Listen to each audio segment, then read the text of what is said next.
The State of Everything is the show that you love, and it's important to hear about the issues from the people who know about the issues, because that's who we are. It's Xander and Thias. What's up, dude? How's it going over there? Oh my gosh, man. We are back after a 2-week hiatus. We have returned for the big leagues here. I know that you have been amped and ready to go. You've, life is going on and events are happening and everything's crazy. And it's the Mueller Report, baby. We're here. I still haven't posted the last episode. Oh, really? Shit. That's all right. We'll get people caught up. It's all good. Things have been going on in the world. We're doing a little bit of a Mueller Report hiatus, in terms of we're letting, the thing take its course, because I know that's the only thing that matters in the world now is Russia's interference into our democracy, and the lack of collusion from our president. So I'm drinking a La Croix. I'm not going with beer today right yet, because that's how I'm rolling. But what do you got over there, Thias? Well, with the Mueller Report here and everything, I went for extra IPA. Nice. Right here, Sierra Nevada. So let's just get right into it, man. Like, what's going on? And I mean, there's no collusion, is what the thing. Well, yeah, man. Give it to me, man. I want to hear, I don't want to lay it on too thick. I just came off fresh from listening to the Lawfare podcast, which just their second. They got a bonus edition out for Mueller. I'm sure there's going to be plenty more coming out here. But do you have any sentiments, or what's your general take? Because I feel like our many listeners probably already know where I'm coming from. With this, I've been pretty one-sided this whole thing, but I don't know if you're more of like a independent-minded person who wasn't like knee-deep into the Russian stuff. I guess I'm just kind of curious what you might think about it after. You said that you read some of it, right? Yeah, I haven't read the whole thing because I have a life. So what it seems like where we're at. I mean, from what I can see is that first of all, I know that I'm sick of this and everybody else is sick of this, but we have to talk about it because it's I don't know, fucking important, I guess. I think that what it looks like is that the president is sketchy and he's bad with dealing with things, and sounds like he might have wanted to collude, but it didn't happen for a number of reasons, in terms of people disobeying his orders, or it just not happening, or just the people in the Trump camp were just really bad at their jobs, or just kind of taking these weird meetings when they shouldn't have. But the thing is, this is all weird and sketchy and probably not okay, but it didn't actually break any laws, and we didn't actually wholeheartedly collude with the Russian government, despite what people might say, or despite what Russia might have wanted to do. It doesn't sound like the president himself actually did anything impeachable based on what I've seen. And you're going to retort that and say, the opposite of everything I just said, and how it is collusion, it is a crime, and it is impeachable. So why don't you just go and start, because you might as, I don't know. Well, yeah, it's interesting. I think that,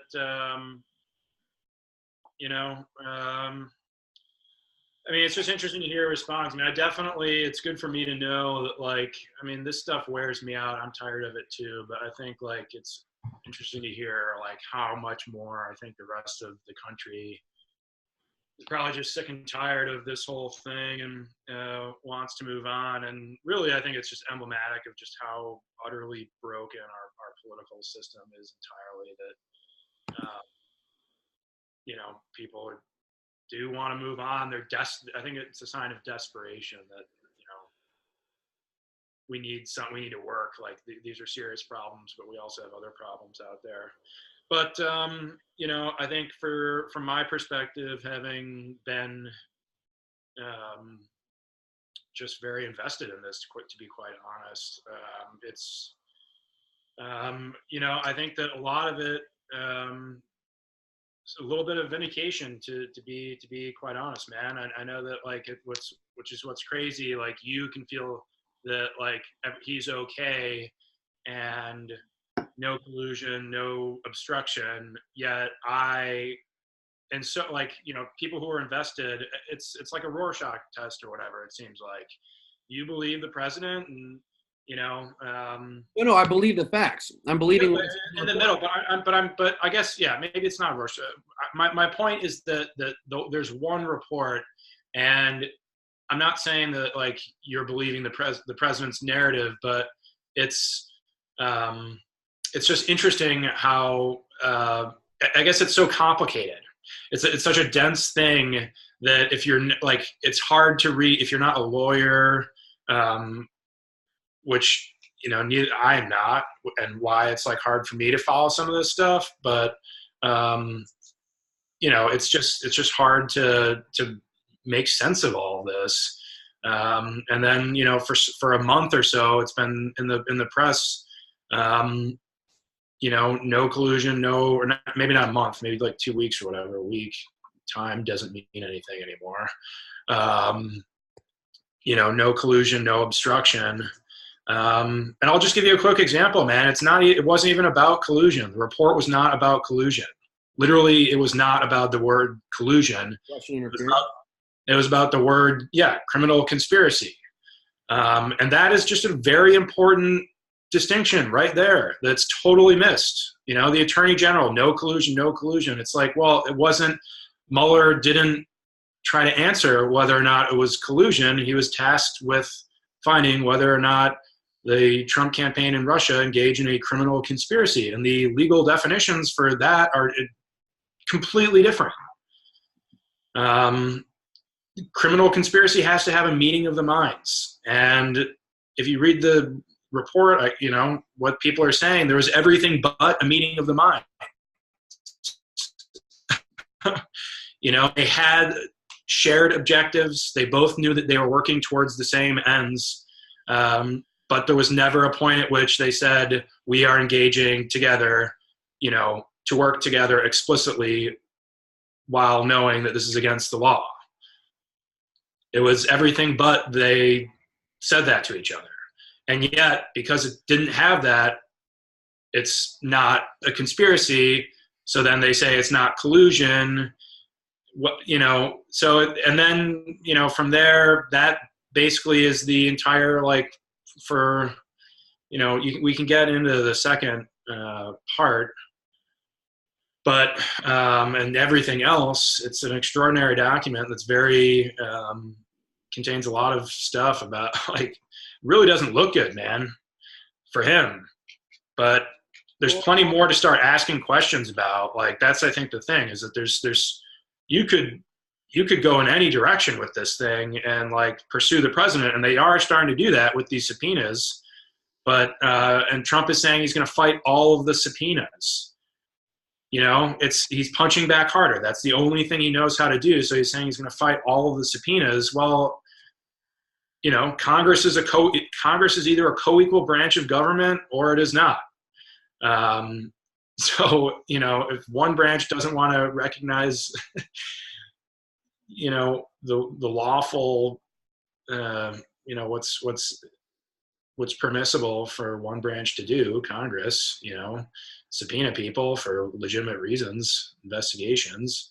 If he doesn't want to do that, then like, well, I mean, you know, I think he's going to bring upon he might bring upon himself the impeachment question without, you know, or hasten the arrival of that potentially. I mean, you know, it depends on how the Democrats respond and whether or not, like, I mean, these are constitutional tests that are being asked right now, I think, you know, which like, it's all legal, like crap, but like precedents are being set for the future. I think when you look at it that way, for me, that's why I think I'm still, engaged with it because I've been like trying to spend all this time on figuring out what caused Trump in the first place. You know, it's like, well,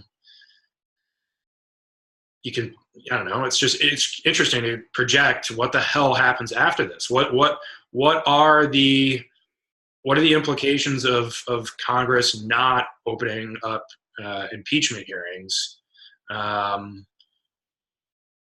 You know, whether it's with the Mueller report or how the subpoena process goes or, you know, whatever, but like, you know, it's just, who knows? I don't know, but like, it's, I think those are some serious questions that probably deserve some consideration.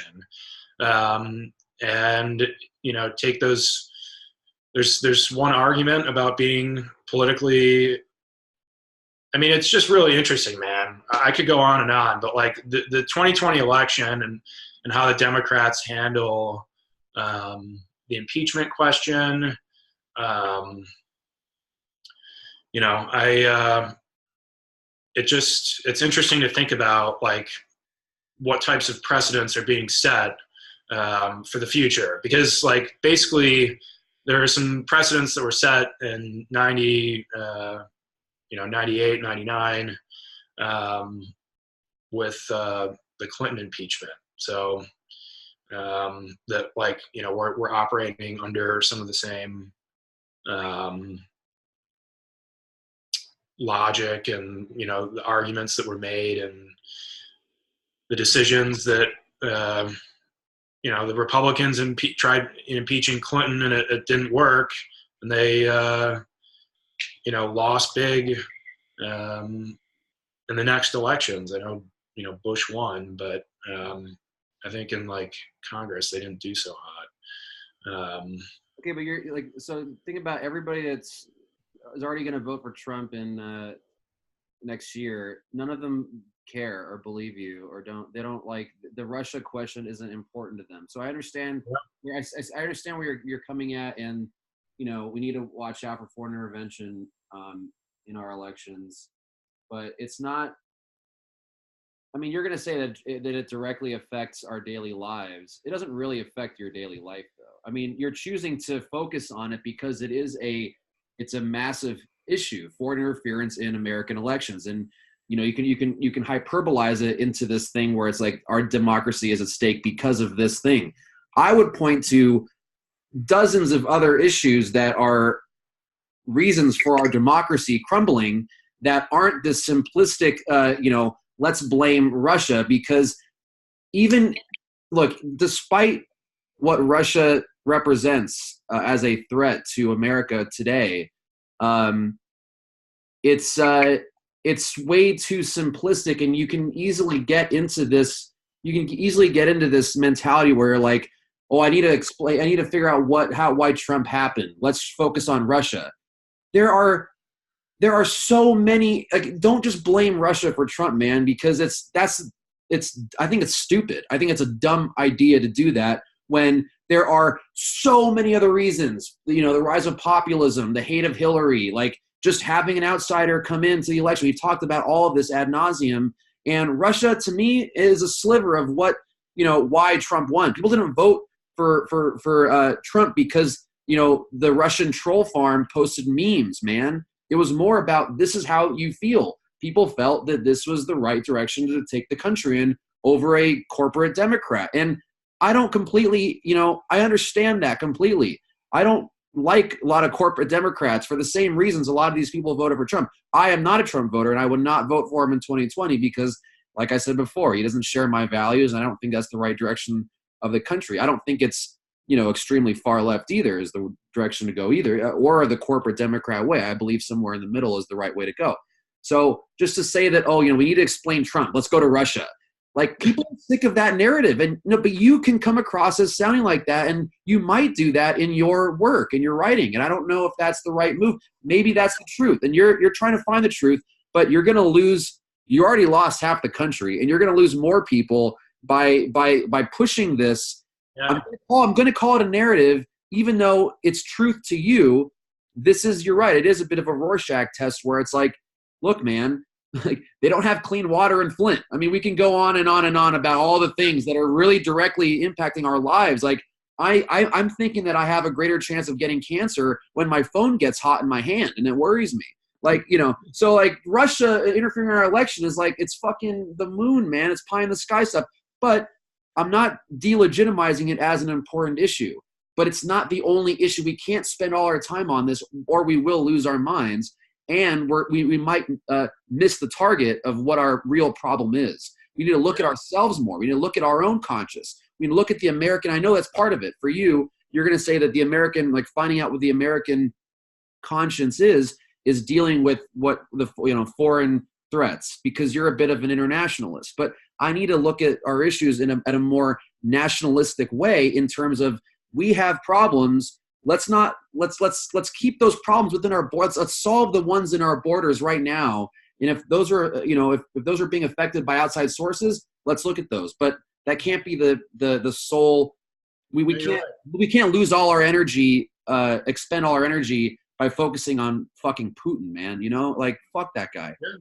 No, I mean, I think in a nutshell, what this is that the irony. I mean, he's exporting. I think I said it in the past, the politics of eternity, right? Like, every day is in the moment. There's no past, there's no future. It's hard to plan. Nothing gets done. The status quo remains. So, I mean, yeah, I think ultimately what's at risk is that we become more like Russia. I mean, I know I'm not really talking about domestic things, but like, and if we're talking about, like, so Russia attacked us, Putin attacked us, our democracy. If we don't adequately address it, we become more like Russia. Well, what does that mean? Russia, I mean, if you can imagine, it's like, it's worse than what we have here. So they don't have what all the things that we take for granted, like the rule of law, and the rule of law is like literally the most important thing. It's foundational to everything else in this country.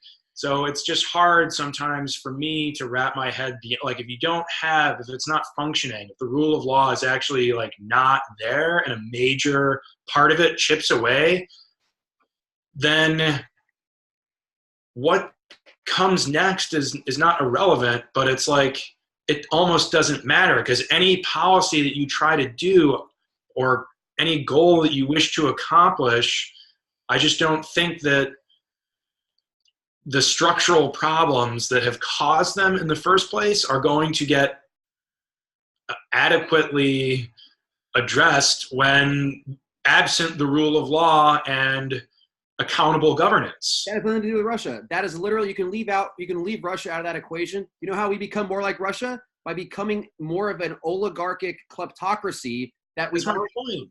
But we're becoming like that without anyone's influence. We already are run by a lot of corporatists that don't care about you and me. That's already what's happening in America, and it's been happening, and Trump was the icing on that cake. Yes. And it's like, okay, so you're saying that we're going to become more like Russia, but even, you can leave Russia out of the equation. We're still becoming like them, regardless of their influence or not, because our information corporate. Poisoned. It's becoming a corporate democracy. What are you saying? They've poisoned our information space. It's only going to get worse. Who poisoned our information space? Rich people poisoned our information space long before Putin was even in office, man. We've been on the path towards – no, but you have this idealistic vision of America that is like the rule of law is fine if it wasn't for Russia. It's like, dude, like the rule of law it's been crumbling for decades now because rich people exploit poor people, and that's very capitalistic. And that's the biggest problem with America. It's nothing to do with fuck Russia, dude. Who cares? They're nobodies. By focusing on them more and more, we're becoming more like them through like literally focusing all our time and energy talking about them. When look, it's Americans that are ruining this country. It's wealthy. I don't want to say rich people are the problem, but like the hyper wealthy, the hyper greedy, the people that truly are exploiting people and breaking the law and doing that has nothing to do with Russia. Just because they have that and we have that It's almost like there's two parallel lines, and now they're intersecting. They intersected in the Cold War, and now we're in this new Cold War, like my girl Tulsi Gabbard says. Vote Tulsi 2020, baby. Vote Tulsi Gabbard. I love her so much. Do not. Oh my God. I'm not saying don't vote for. I don't support anybody in the election yet. I'm just, that was kind of a hyperbolic joke. But what I'm saying is there's intersections, but we're also running on two parallel lines. And yes, we're becoming more like them, but it's not because they're influencing us. It's because our darkest elements are already rotting us from inside. And they've been doing that. They've been doing that for decades. Yeah. So it's not just Russia. I mean, that's Americans. I'm really excited to eventually, if I ever finish, give you the proposal, because it's one of the, half the book is on America and half the book is on Russia. And the half that's on America is trying to explain the partisanship in this country. And there's, I plant it kind of in the, I think conventional wisdom would say that it's the Republican Party that became, has metastasized into what it is right now, which is not a governing party. So, and if you look at that question, I mean, the implication is that you can't govern a country when one party is so far, it's obstructionist when it's not in power, and then when it is in power, it's like, super extreme, whatever. It's unable to govern, clearly, right now. Anyway. But before you continue, can I say one quick thing? Remember what you're going to say. This is why. Yeah. This is why, because the GOP doesn't believe in governance. They want zero government. Like at their core, they don't believe they don't want government influence. The other side of the coin is hyper government. It's like too much government. The Democrats, people don't want to vote. People on the right don't want to vote for Democrats because it's too much government. They don't believe in. They don't want the government invading every aspect of your life and overtaxing you. So one party doesn't want to govern, and one party wants to govern too much, and they're both after the same thing, which is control. But that's the dichotomy that I'm seeing right now. Sorry, continue. Yeah, no, you're right. You're exactly right. I think those are the extremes. Yeah, but they're extremists. Both parties are becoming more extremist. Yeah. Because there's partisanship, and they're like, well, the question is, I mean, again, I would root. You can trace it back to Barry Goldwater, who in 64, basically, like he took the Republican Party in a very different direction than Eisenhower. Than what Eisenhower represented, and it was Eisenhower was like moderate republicanism. Goldwater's was more. I mean, he was like all for. I mean, I don't want to go like get lost in the weeds, but basically, that that was kind of the birth of like how the Republican Party. You can trace the roots. Eisenhower, I mean, and everything before him was dating back to Taft was more center of the road, moderate republicanism. And, things kind of broke away there. Reagan did his job of, he kind of expressed both or was able to keep both sides happy for quite a while. And now he's their hero. But like, that was the seed that then split it off, and now you have today's Republican Party that is what's up, guys? Is super messed up, and the reason why one could argue the Democrats are becoming more extremist because they're having to respond. Do you fight fire with fire? I don't know. For some people, yes, that makes perfect sense. Become more extreme. Argument that we were having the other day with these fine fellows was about whether or not we should get rid of the filibuster in the Senate legislatively. And that's like, there's a reason they call it the nuclear option, because it's like then you have a simple majority and you can pass whatever the hell you want to pass. It's a philosophical debate, is it better to force compromise? And it's like, well, can you even have compromise when one party is so extreme and unable to do anything and, govern in good faith and principle? I mean, they're so. But at the same time, too, the Democrats are becoming very extreme, and no one wants to compromise or get anything done. That's why I'm for a center-left candidate like Amy Klobuchar. Thus far, or Mayor Pete is a super popular guy. I don't know. He's getting some fame right now, but it's early. It's crazy. There's a lot going on. It's going to be amazing. It's going to be miserable. And we've got many, many, many, many more months of it. Yeah, I haven't really scratched the surface on that. I mean, I did for a little bit. We were kind of wading into that on some of these episodes, but I've kind of come to the conclusion that it's like, it's just easier to have a goddamn debate, before making all the, you know what I mean? Like, let's let them hash it out let's have them get on a stage and battle it out. Like let them duke it out, because at this point it's all just messaging and hearsay and opinions and if you want. Sorry, I'm inviting them to join us if they want. Please, say what you want to say. We're just doing this thing. It's the state of everything. That includes all of us, We are all in this state of madness. We're all stuck knee deep in it. For sure.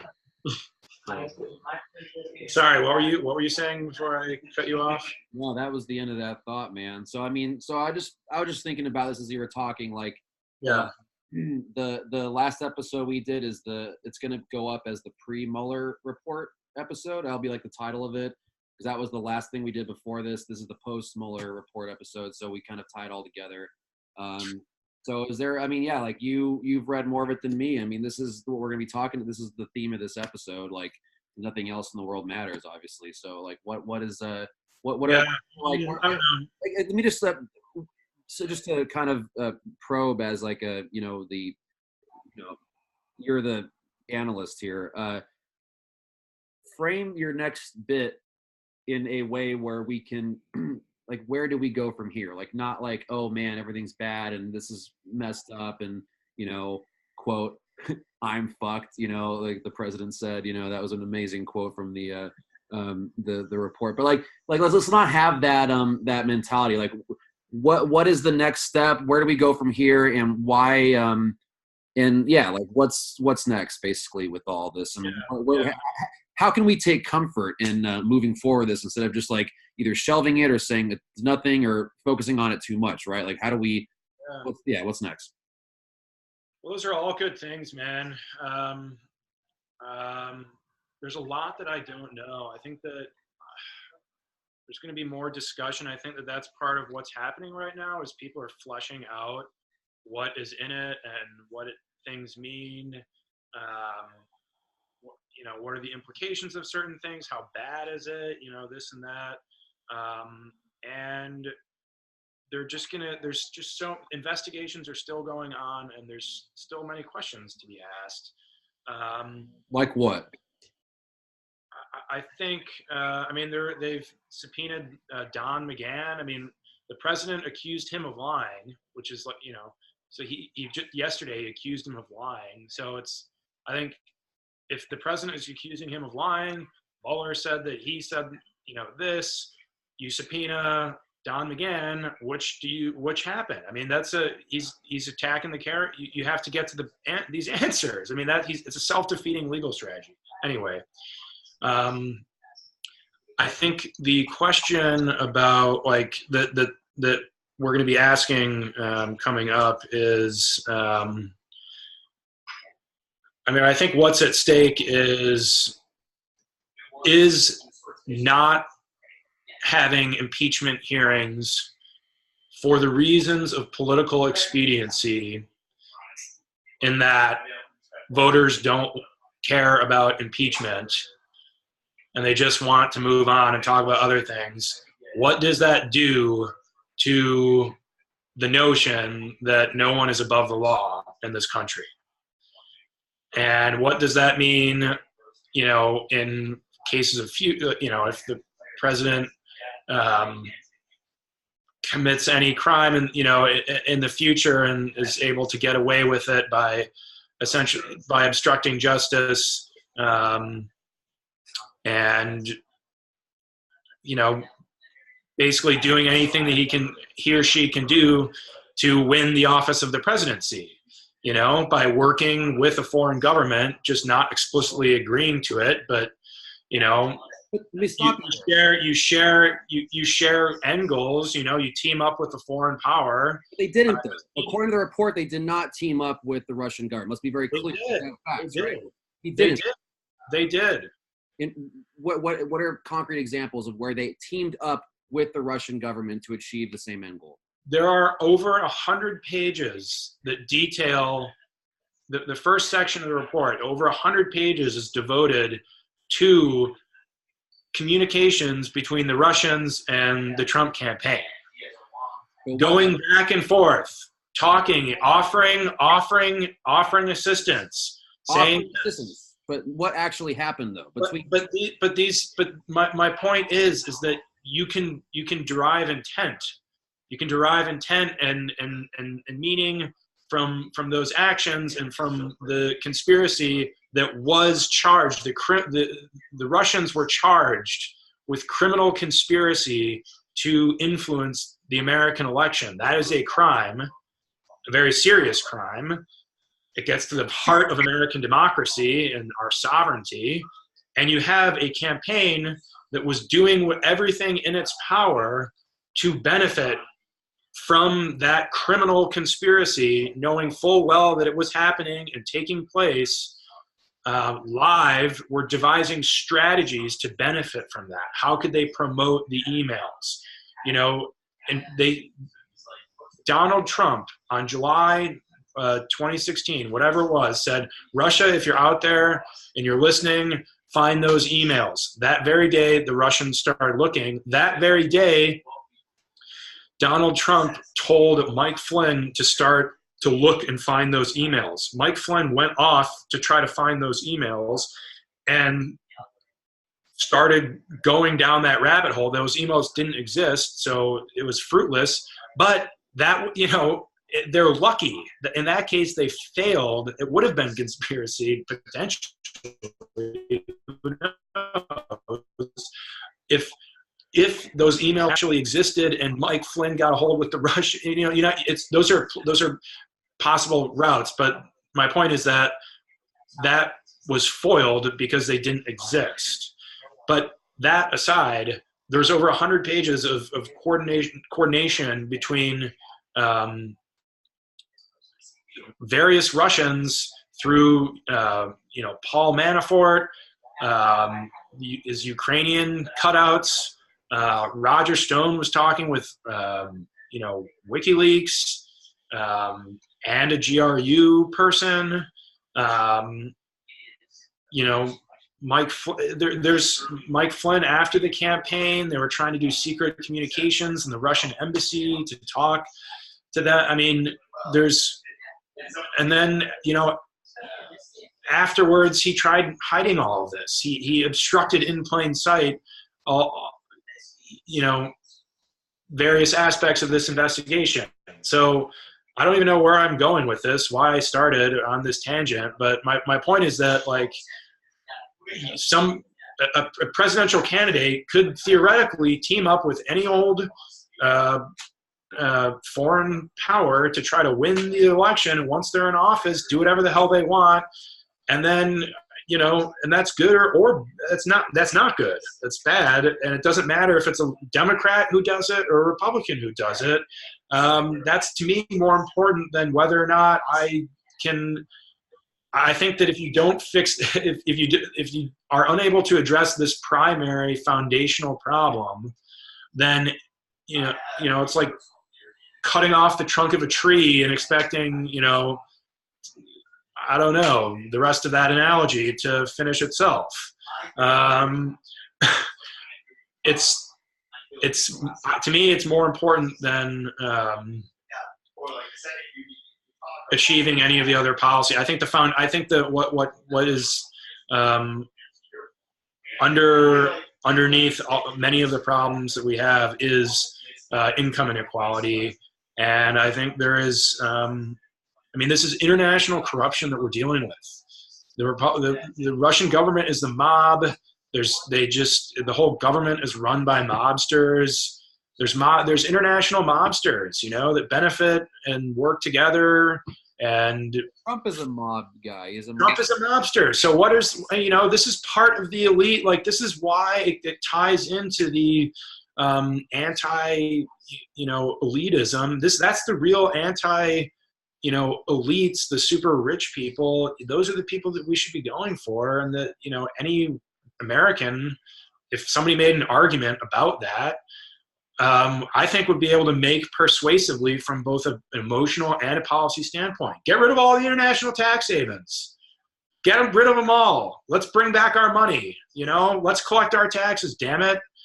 That's a populist nationalist thing. Let's fucking do it. Let's band the world together to get rid of international tax. It's very hard. It might be impossible, but how you do that, address the problem, because that's what's happening. I think that's what's fundamentally the opacity of the international financial system is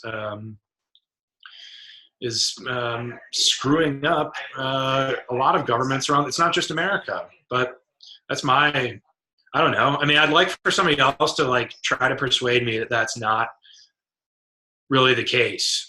We've already talked about this before, though. But so that's my thing, man. I think it's all connected. You talk about the elites doing all their shit to mess with all the rest of us. I think ultimately this is one expression of that. Screwing up the safe havens of the world because they're governed by the rule of law. I was listening to an interesting podcast. I'll switch this off because maybe we're tired of Mueller, but I was listening to a podcast by Sam Harris about I meant to send it to you, about this guy, early investor in the Roger McNamee, investor in the 80s, Apple and Amazon, and advised Zuckerberg, at Facebook for a while, and they get into the whole business model of Facebook and Amazon.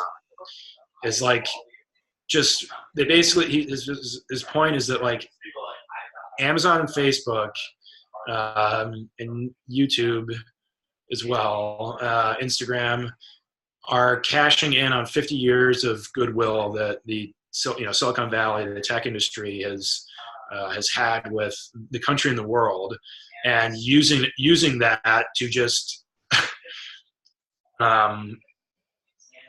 make a lot of money, but by creating these networks and harvesting data for profit, have poisoned the social space, the information space of civilization. The world, they're burning the world. People terrorist attacks are being reciprocated around the world, in response to one another. So, and they're happening, they're getting advanced, and getting, these ideas are being amplified on their platforms, and they're hiding behind the fact that they're just platforms, but there's more to it, and that's not necessarily what's going on. Their whole business plan is to collect data from people, have a digital your digital presence. They know everything about you on your anything that you do on the internet. They're basically collecting, and then create a firewall, and anybody who wants to pay them can get access to that. So of course, people are going to, these companies are going to do whatever they're going to, Cambridge Analytica, basically. Well, no, this is just like company, like he compares it to, like the coal industry now, and then, some of like the just chemical plants in like the 70s or whatever that would just doing anything, and you polluted because there was no laws about pollution. Basically, you could do whatever you want, and then all of a sudden, once the EPA came around, it was like you can't, dump mercury in the water, and then it started becoming expensive to operate, and certain industries it wasn't as profitable for, and then that changes the industry. So be it.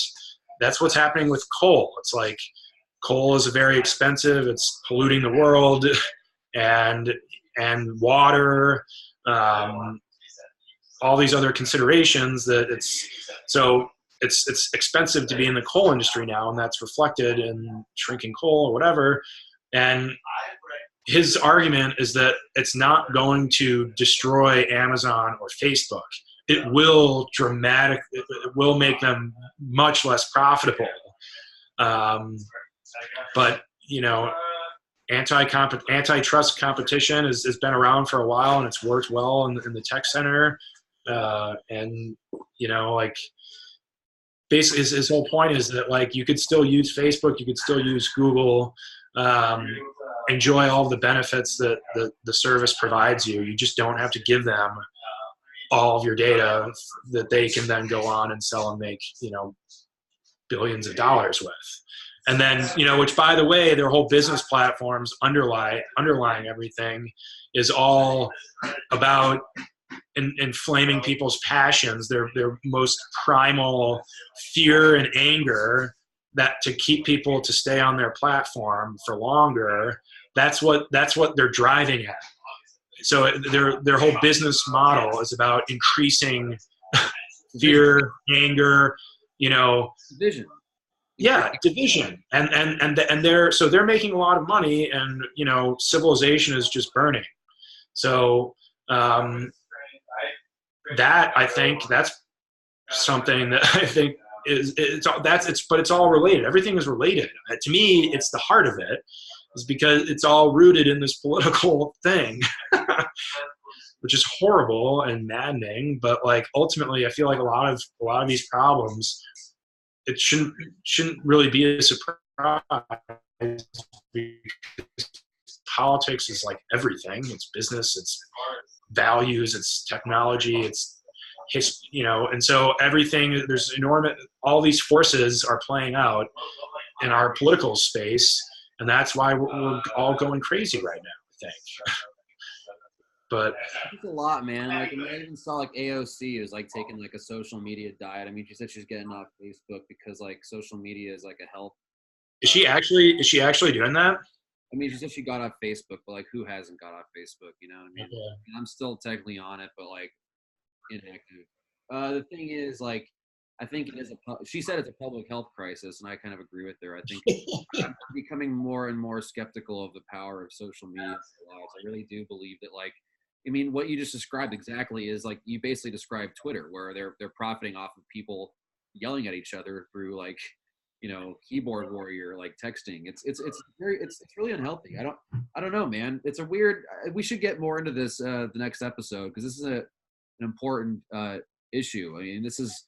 I really do think that platforms like Twitter have divided us more. I think that they've contributed to the division that we're currently seeing politically.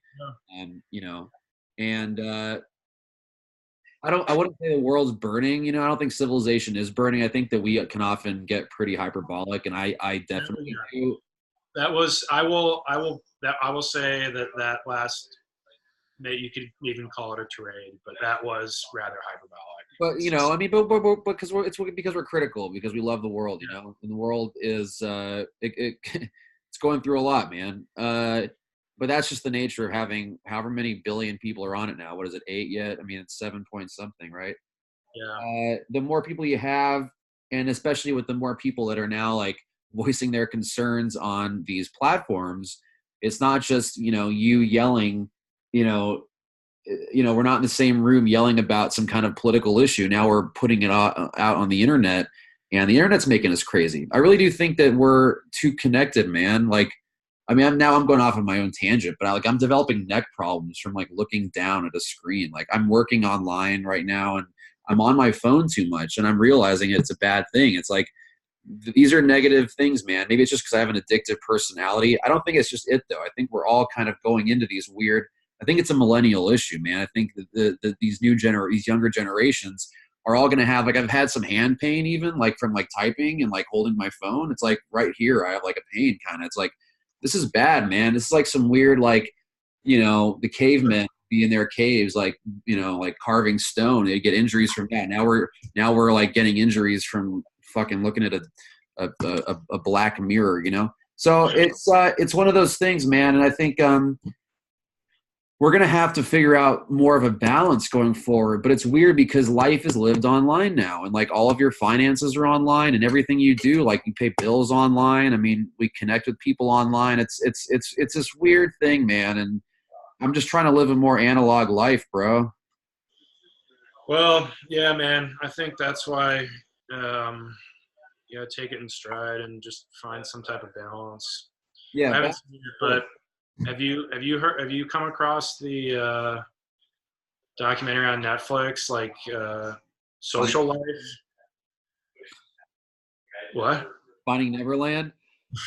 Oh God. Dude, I'm so bummed. I didn't want to watch it for so long, and I finally watched it, and I'm like, dude, I hate it, man. I hate that, like, I love Michael Jackson's music so much because he's such a creep, but like, what am I supposed to do, man? It's like so sad. Anyways, what were you saying? I haven't watched it yet, but it's good. Alex, my former roommate, was talking about really wanting to watch Finding Neverland. And I might have to just acquiesce tonight. It's long, dude. It's like 4 hours. There's 2 parts to it. He's cleaning up, I think, cat barf right now. So he's trying to ignore me. No, but on Netflix, Social Life. It's about like just these kids who I think it's primarily revolves around Instagram, right? Yeah. That it's just all about how like these teenagers in high school, they chart all these like I'm disclosure, I'm gonna like shit on it when I haven't even watched it, but like it's just all these like high schoolers going through high school like with Instagram, and it's just like one the only sane girl, I mean, that maybe that sounds mean, but like person who seems most similar to me in their usage of social media, which I think is on the low side, at least Instagram for sure. Twitter is different, but she ends up like trying to commit suicide. There's just all these different storylines, and like I saw one part, and there was just this girl who was basically, like a 14-year-old like Barbie that just seems like she's being overtly sexualized on, which fine, but like she's 14. It's like, I don't like this is weird, isn't it? Like a little bit. So, but I guess maybe that's empowerment too. She can do whatever she wants, and fine, go do that. But it just seems out of balance. Like you're 14 years old and like all these millions of followers, and she has like a professional photographer following her around, modeling. She's modeling. And she has the freedom to do that, I guess. Obviously, that's her thing. But what about like her? What about her? Like, what does it do to other people who are thinking that she's living a normal life and they are not her, and everyone's vicious towards each other on social media? And I guess Instagram is taking away their liking feature, so it's not like you can still like it, but it doesn't show the number of likes to anybody outside the actual person. They can see it, but it's not public. Wow. And I think that's actually a really interesting thing. We'll see how it goes. They're actually doing that. That's like pretty radical because the whole thing is like. I think that they've started rolling that out. Well, that's a big change, man, because like people get depressed if they like.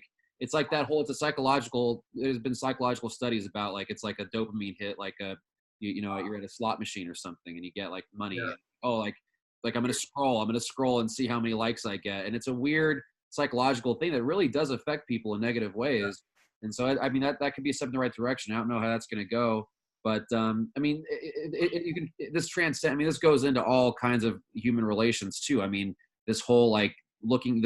There's a certain shallowness that goes with like, you know, judging people based on a photo that I've been thinking about too. And I really do believe that like Tinder, as someone who used to use it, I really do believe it's ruining dating. I really do think that it's become it's a horrible thing. I think it was fun in my mid-20s, you know. And now that I'm kind of like an old geezer and I'm more wise, I suppose, it's like I look at it and it's like, this is absolutely horrible. Like, I don't want to meet people on that anymore because I just see it as like, I see it as fake. I just see it as very shallow and judgmental. And like, you know, it's about if you could take a good photo or not, right? It's not about like, even if you're attractive or like a good person or anything. It's about like, was the lighting right? Was I good? Like, how's that selfie? It's like, that's how, I mean, it's still a good way. It brings people together. So it's not, I don't want to like completely say it's a negative thing wholeheartedly.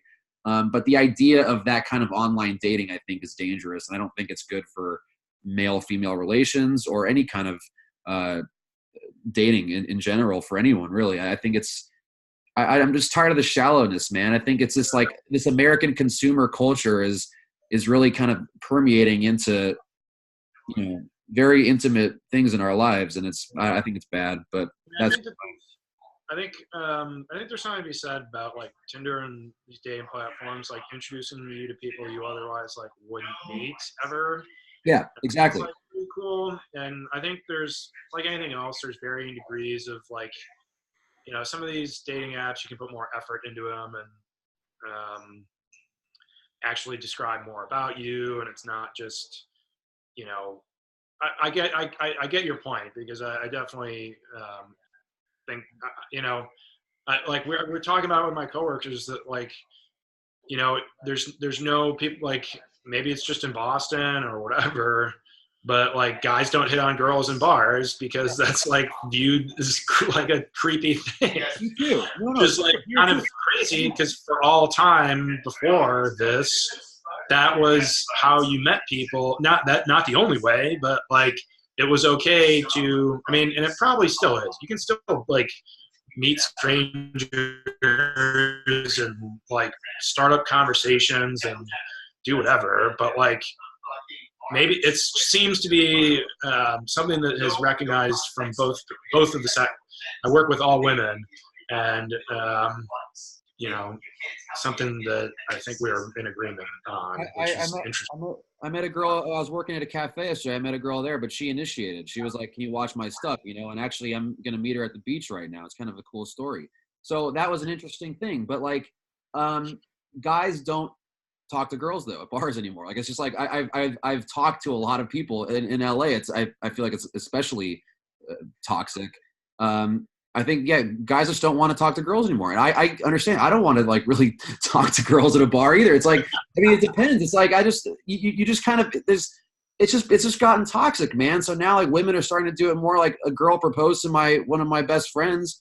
I'm going to San Francisco this week and I'm leaving tomorrow morning to get fitted for a suit for this wedding. And, you know, his girlfriend's fiance proposed to him. I mean, I think gender roles are changing in interesting ways, but it's a bad thing for society if guys simply don't want to talk to girls or even like, you know, see a future with that, or even like just in the moment being at a bar, like you don't want to be the hashtag Me Too creep, you know?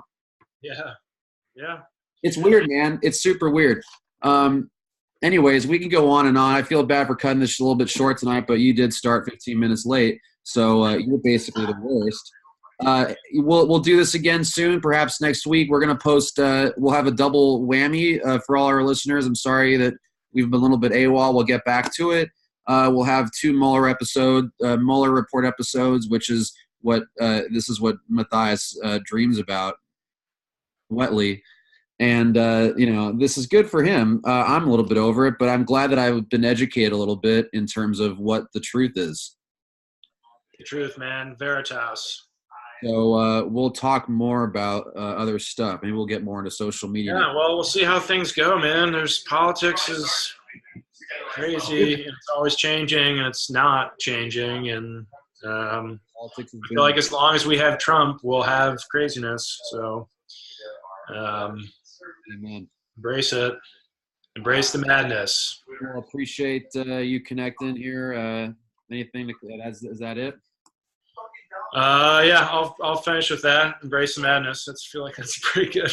Embrace the madness. Live large. Yeah. Do the stuff that you need to do for the world and humanity and your own soul. Make sure that you look out for your soul and you listen to your soul's journey, and just feel yourself, bro. Just feel yourself. Okay, will do. Have the feels, man. It's okay. Don't worry about it.